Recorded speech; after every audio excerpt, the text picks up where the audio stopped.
Desde quando o ex-presidente Jair Bolsonaro afrouxou as regras para o controle de armas, o número de CACs explodiu no país. CAC é uma sigla para caçadores, atiradores e colecionadores. São pessoas devidamente cadastradas e que têm autorização para comprar armas e munição. Até Lula iniciar o movimento para suspender o acesso às armas, logo depois de assumir a presidência, o número de CACs já tinha saltado para 1 milhão no Brasil. Foi um crescimento de 7 vezes no governo Bolsonaro. Além disso, com esse aumento nas vendas de armamento pesado, muitos CACs passaram a usar ilegalmente os registros deles para revender armas e munição para facções criminosas. Um levantamento da ONG Sou da Paz revela que esse material tem sido usado para apoiar uma variedade de atividades criminosas, entre tráfico de drogas, milícias, grupos de extermínio, de grilagem de terra e também quadrilhas especializadas em roubo a bancos.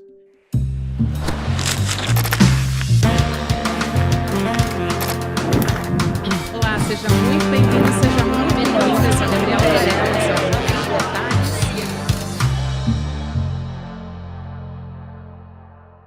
Olá, seja muito bem-vindo, seja muito bem-vinda. Sou a Gabriela Varela, esse é o Videocast em Detalhes.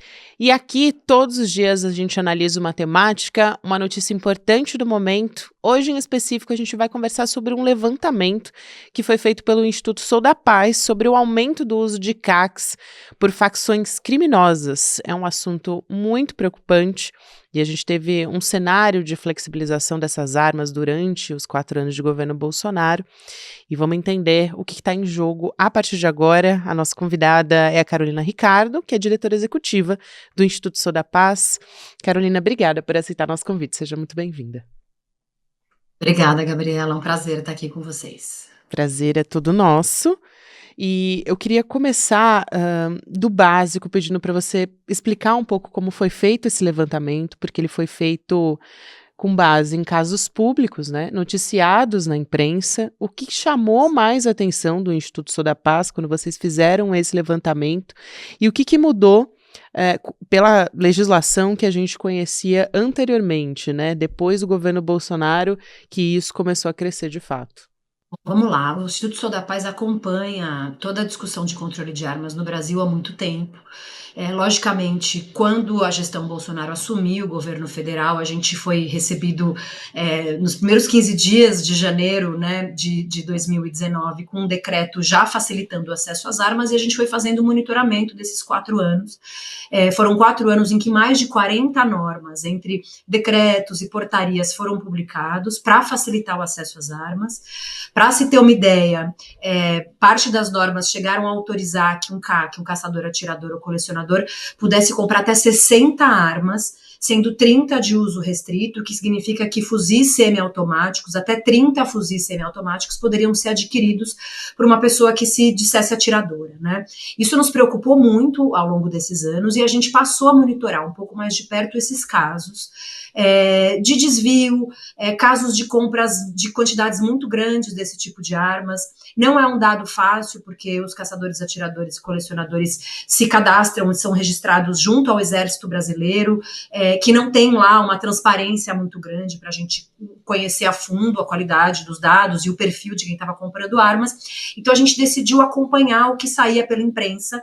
A gente sabe que, enfim, tem questões, de forma alguma representa todo o universo de envolvimento de CACs com o mercado criminal, mas nos dá um bom parâmetro do que tem acontecido. Então, a gente tem monitorado esses casos públicos que são veiculados em veículos de imprensa de diversas naturezas, claro, sempre com veículos sérios, com referência, e a gente foi fazendo esse mapeamento. E o que a gente viu foi um crescimento importante nos últimos anos, ainda que em números absolutos possam parecer pequenos, eu já vi críticas nessa natureza, são 3 casos, aumentou para 12 casos, mas é isso, tem casos em que 26 fuzis são repassados para o Comando Vermelho, em que 60 mil munições são repassadas para o PCC.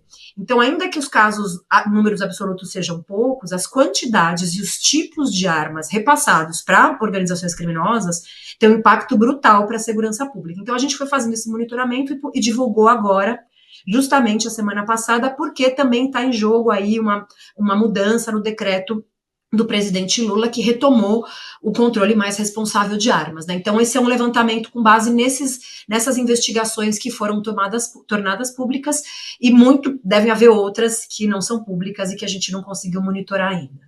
Fundamental essa sua fala, Carolina, principalmente sobre a quantidade de armamentos que essas pessoas passaram a poder ter a gente teve acesso, né? A gente teve um recorde de 12 casos em 2023 e, como você disse, parece pequeno quando você olha, mas aí a gente vai pegar esses casos que foram noticiados publicamente na imprensa. Por exemplo, a gente está falando aqui de um caso que um casal adquiriu 26 fuzis. A investigação conseguiu impedir, mas seriam repassados para o Comando Vermelho no Rio de Janeiro. E 11 mil munições. Então, só para a gente ter ideia do tamanho desse universo, todos esses itens controlados, eles eram comprados e transportados legalmente com guias de trânsito do Exército. Então, é realmente muito preocupante. Isso aconteceu em 2022. E eu aproveito para te perguntar, além desses casos que saíram na imprensa, dá para a gente pensar também numa subnotificação desses casos? Porque a situação poderia ser mais alarmante se a gente considerar investigações que ainda estão em curso e casos em segredo de justiça também. Além disso, existe um investimento de fato a contento para descobrir esse tipo de caso por meio das investigações?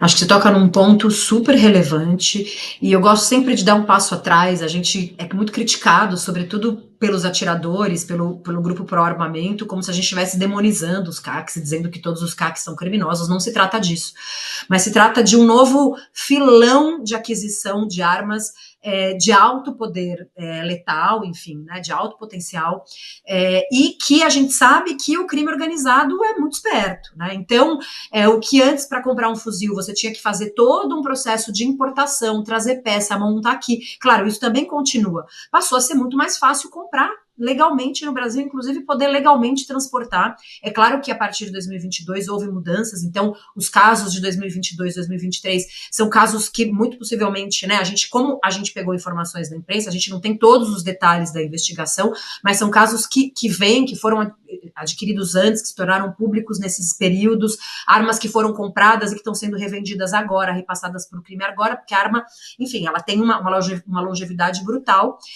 Então, é muito possível que existam muitos outros casos em que a gente não teve acesso, e, de fato, é muito preocupante porque são muitas armas, de altíssimo calibre, né, muito impactantes para o crime organizado, aumentando o poder de fogo de crime organizado. A gente viu casos graves, né, desse chamado novo cangaço, em que armas muito poderosas estão circulando na mão de criminosos. Então, é mais uma fonte de acesso à arma para o crime. E isso demanda, por outro lado, do poder público um investimento enorme em investigação. A gente não tem um sistema de fiscalização eficiente sobre os CACs, não à toa o decreto do presidente Lula de 2022 determina que a fiscalização dos CACs saia da Polícia Federal e saia do Exército e passe para a Polícia Federal, porque o Exército tem pecado muito nessa fiscalização, e já que há um contingente tão grande de CACs comprando armamentos, a gente precisa aumentar a fiscalização. Então, além da necessidade de melhorar a fiscalização, que já é um investimento importante, a gente precisa fortalecer a investigação criminal. Então, por exemplo, a gente acompanha muito o estado do Espírito Santo, que é um parceiro que tem uma delegacia especializada em controle de armas, se chama Desarme, que tem uma inteligência própria, uma capacidade de identificar as armas apreendidas. A gente viu um fenômeno de aumento de armas artesanais, que são produzidas artesanalmente, que tem um poder de fogo importante. Essa delegacia conseguiu identificar essas dinâmicas e conseguiu desbaratar as quadrilhas que estavam fazendo isso. O Espírito Santo também, o último caso mais recente que saiu no nosso levantamento, foi um caso também no Espírito Santo, de um CAC que comprou cerca de 60 mil munições legalmente e estava repassando para o crime organizado. Então, é preciso desse investimento, delegacia especializada, parceria com a Polícia Federal e com o Exército para rastrear a origem dessas armas, fortalecer o trabalho da Polícia Militar para prender essas armas, né?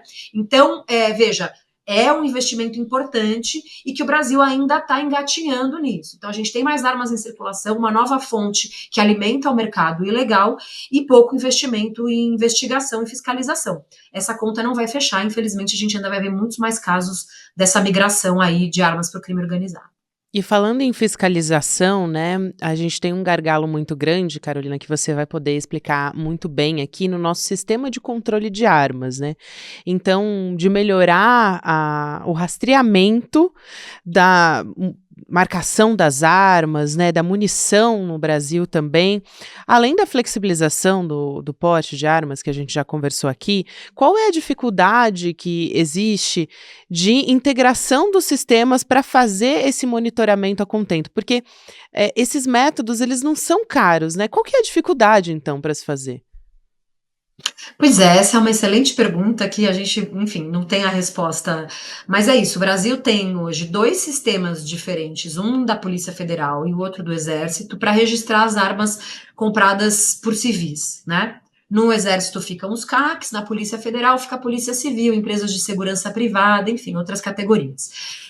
E esses bancos de dados nunca foram integrados, a gente acha que não há interesse político, não há interesse técnico, e aí você tem essa fragmentação da informação. Então, para a gente conseguir fazer as análises que a gente fez ao longo do nosso trabalho de quantas armas estão nas mãos de civil, tem que pedir via lei de acesso para um órgão, depois pedir para o outro, juntar as bases de dados, elas sempre vêm de formas confusas, diferentes. Veja, se a gente da sociedade civil não consegue fazer uma análise, quem dirá um trabalho sério de fiscalização, né? Então, por isso é tão importante, eu reitero, que seja transferida a competência sobre os CACs para a Polícia Federal, que já tem o controle no Sinarme das armas, né, de polícia civis, de pessoas que compram para defesa pessoal, das empresas de segurança privada, e passem a ter as informações dos CACs para ter um banco de dados único. E aí a gente conseguir organizar melhor a fiscalização, porque com o banco de dados integrados, você consegue identificar quais tipos de armas estão sendo compradas em que região, quais quantidades, se tem proprietários que compram um número muito grande de armas, e aí acende uma luz amarela, é preciso reforçar a fiscalização, por que está comprando 20, 30 armas, né? Que atirador desportivo é esse, né? Então, veja, com as informações integradas, você começa a ter inteligência de análise para direcionar a fiscalização, que é limitada, não dá para estar em todos os lugares, né? Então, isso é mais do que urgente. O Estatuto do Desarmamento de 2003 já previa essa integração que nunca aconteceu, e agora essa necessidade, então, de tirar do Exército, que também faz um trabalho, tem feito um esforço aí nessa transição para a PF. O que falta agora é o governo federal, de fato, fazer a contratação dos profissionais da Polícia Federal, estruturar essa área para que a partir de janeiro de 2025 a PF consiga fazer esse controle. Sem informação não dá para fazer planejamento, não dá para fazer fiscalização, e a gente anda capenga há muito tempo. Não à toa há tantos casos de desvio, porque você não tem capacidade de produzir inteligência para fazer as fiscalizações de forma mais efetiva sobre essas armas, né?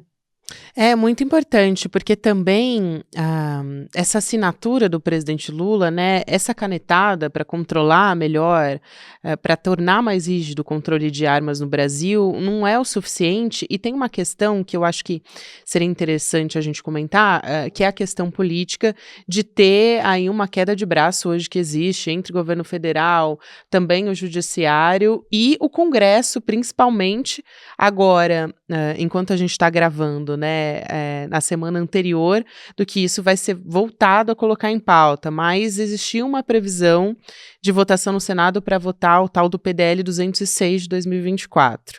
E aí você vai poder explicar para a gente essa história. Só que acabou acontecendo um acordo entre os parlamentares e o governo para editar um novo decreto para corrigir alguns pontos dele. Então, o que a gente tem que ficar de olho especificamente nesse projeto, as correções que precisam ser feitas, que são as mais urgentes, já que ele está voltando para a pauta e poderia piorar muito esse cenário que a gente está conversando aqui, né, Carolina?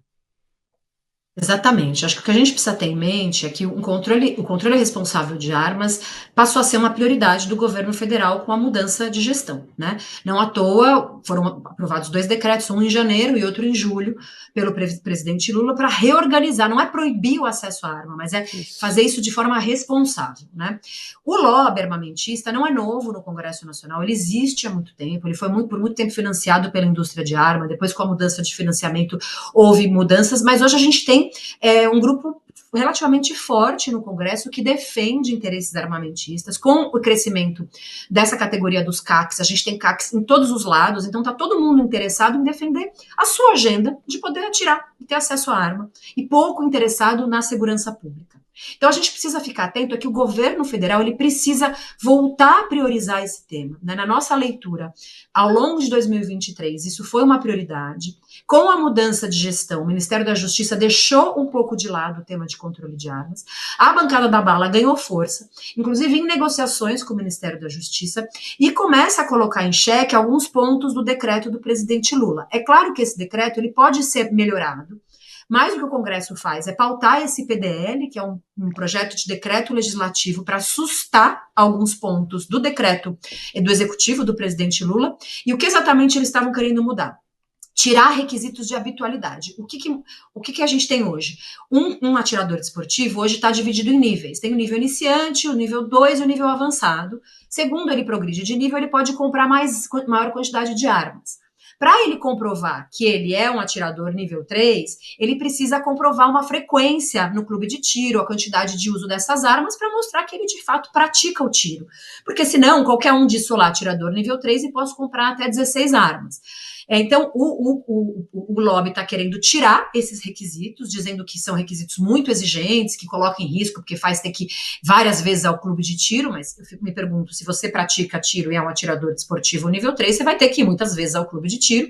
Então, eles estão querendo tirar todos os requisitos de habitualidade, estavam querendo tirar essa distância mínima de 1 quilômetro para clubes de tiros e escolas, isso foi uma medida importante, né? Clubes de tiros não podem estar a menos de 1 quilômetro de distância de escolas. Armas que são compradas, por exemplo, para colecionamento, elas, pelo decreto do presidente Lula, elas são exclusivamente para serem colecionadas.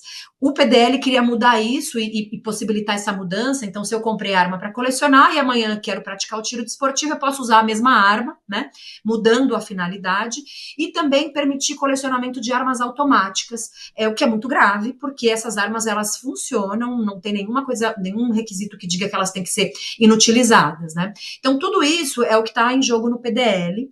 O governo federal deixou esse PDL rolar, não entrou em jogo na discussão na Câmara dos Deputados. No Senado Federal também não entrou, né? O PDL estava quase sendo votado, e aos 46 do segundo tempo entrou para fazer uma negociação, e a gente não sabe bem o que vem. Então, qual foi a negociação? Ao invés do Congresso votar o PDL, que daria, se ganhasse, se ele fosse aprovado, daria uma sensação de perda para o governo federal, o governo resolveu dizer, deixa que a gente faz um novo decreto para ajustar esses pontos que o PDL está querendo mudar. Só que a gente não sabe hoje o que vem. E o que é muito ruim é que o decreto do presidente Lula, ele foi construído a muitas mãos, por um grupo de trabalho, inclusive com representantes da bancada da bala, do Exército, da Polícia Federal. Embora eles reclamem, houve participação de muita gente. E esse decreto agora, que o governo negociou, está sendo feito aí no afogadilho, e a gente não sabe o que vem. Como eu tenho achado que o governo largou um pouco mão dessa pauta, me preocupa haver muitas sessões aí para a bancada da bala, por exemplo, em relação à questão de clube de tiro e escola, em relação aos critérios de habitualidade. Então, a gente está num momento delicado. O governo precisa entender que não dá para fugir dessa pauta. Essa é uma agenda que tem que ser do governo, é uma agenda, uma prioridade dessa gestão, e precisa ser assim conduzida. Então, a forma como o governo lidou com o Congresso, me parece que foi deixar rolar, e aí se assustou, e nos 46 entrou para jogar, mas eu tenho dúvidas do que vem, até porque o Ministério da Justiça não tem sido muito transparente em relação à sua visão sobre o tema de controle de armas, desde que houve a mudança de gestão para o novo ministro. Tem um caso que eu acho importante de trazer também, apesar de não ser especificamente relacionado ao levantamento que a gente está conversando, mas também sobre a liberação de armas sob o governo Bolsonaro, que foi a liberação de armas para condenados por tráfico de drogas, também casos de homicídio. No primeiro semestre se falou muito sobre isso, em 2024. E aí tem dados que são sigilosos, que foram revelados pelo Estadão. E foi algo que facilitou, né, a liberação de armas também para essas pessoas, não só para a população em geral, por conta dessa política armamentista. Eu queria te perguntar, nesses casos, né, que foram identificados, por exemplo, não se voltou a falar mais disso, mas Que medidas poderiam ser eficazes para a gente fiscalizar, já que esses arsenais, né, essas pessoas, a gente sabe que elas têm uma grande quantidade de armas em casa. Como é que se verifica, por exemplo, se houve desvio ou não, se essas armas continuam, se elas estão em condições adequadas ou se elas nunca estiveram, enfim, porque isso representa um perigo para a população, né? Então, eu queria entender o que a gente pode, como o governo federal, inclusive, poderia atuar, se teria alguma política, algum programa, não sei, recompra de armas, o que poderia ser feito para tentar, digamos assim, amenizar um pouco essa situação, né? Porque consertar, de fato, eu acho que se perde muito quando essa flexibilização já aconteceu, né, Carolina?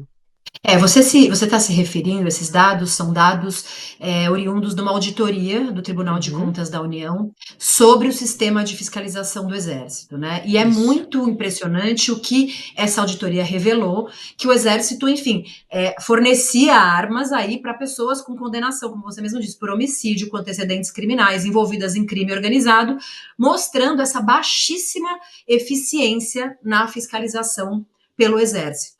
Então, eu acho que isso ele deixou estampado essa baixa capacidade do Exército fazer esse controle. Por isso, eu volto a dizer: uma primeira medida é a transferência de competência de fiscalização, tirar do Exército e passar para a Polícia Federal a fiscalização sobre os CACs, com rearranjo do banco, do sistema onde as informações são registradas, com análise mais profunda desses antecedentes.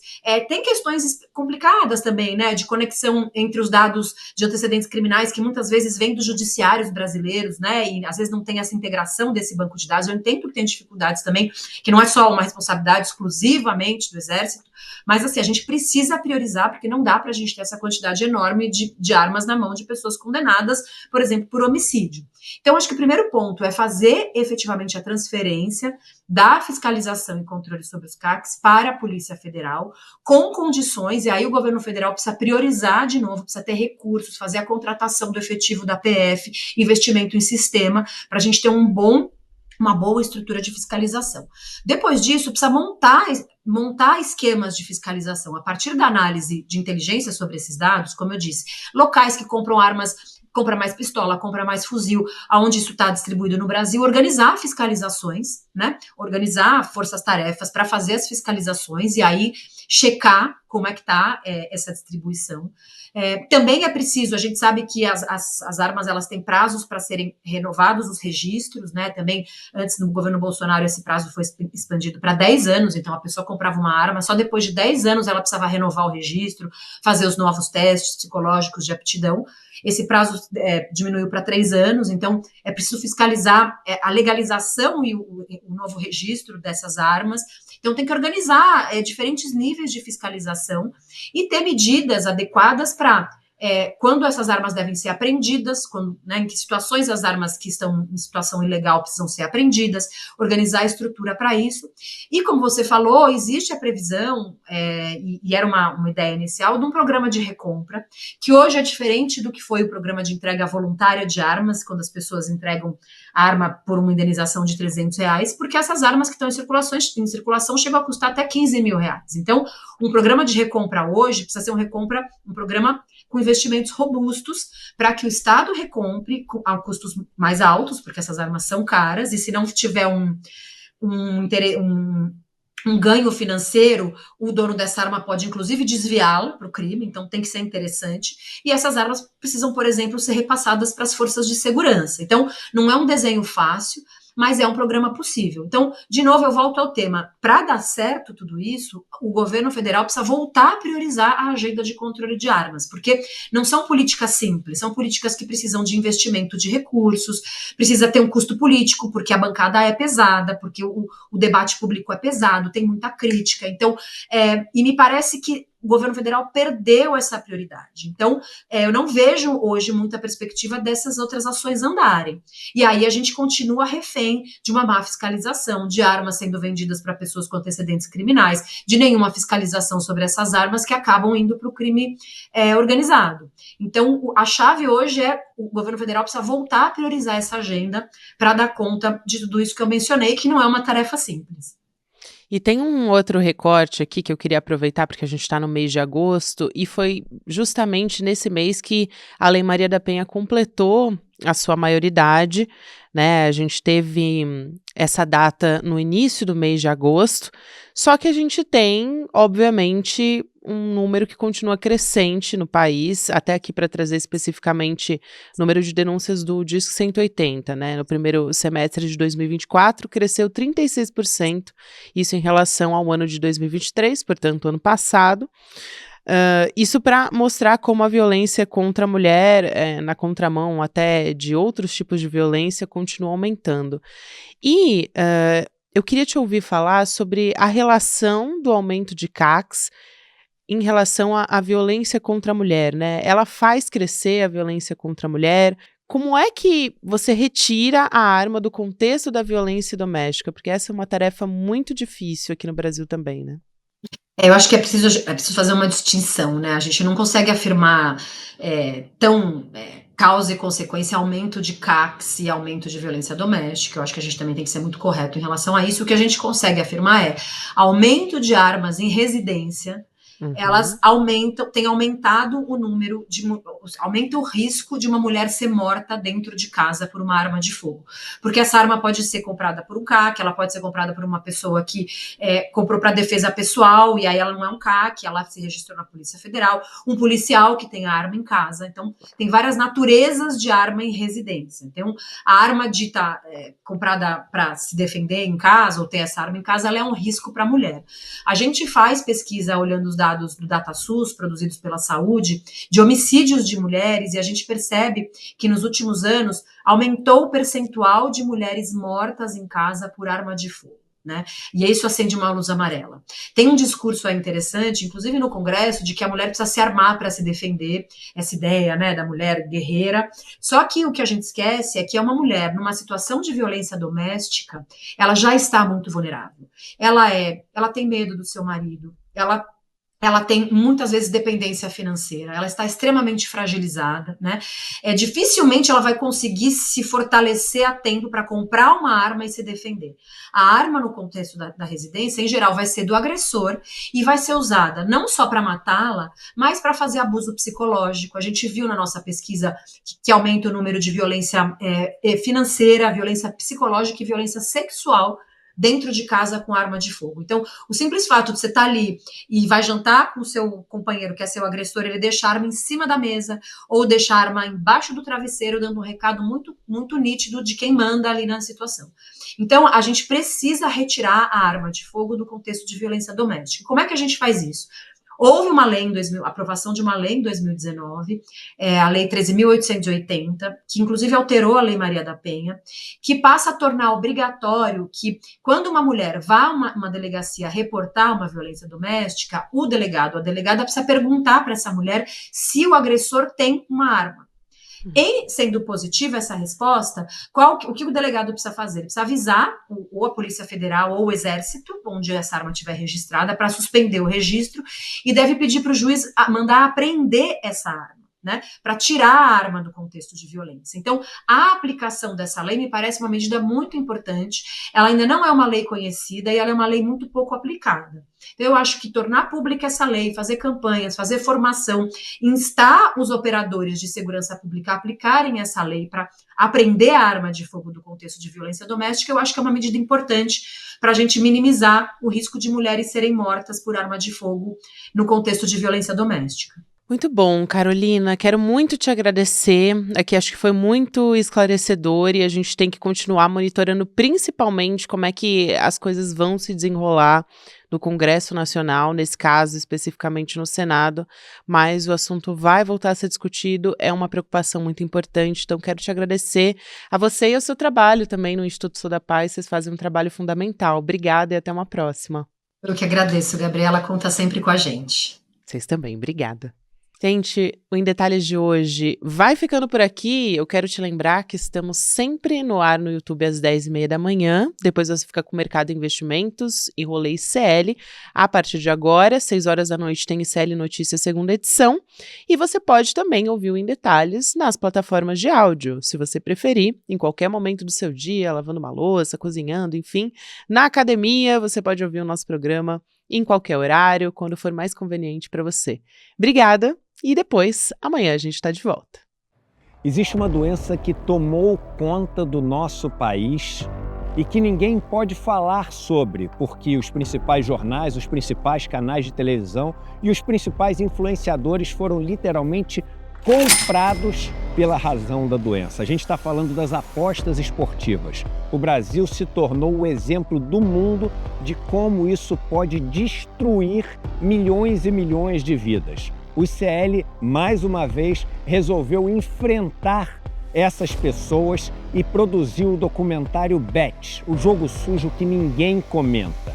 E a gente quer convidar vocês para assistir o lançamento dessa série documental que vai acontecer no dia 19 de setembro, uma quinta-feira, às 8 horas da noite. A gente vai estar junto, discutindo esse que é um dos temas mais importantes do nosso país atualmente.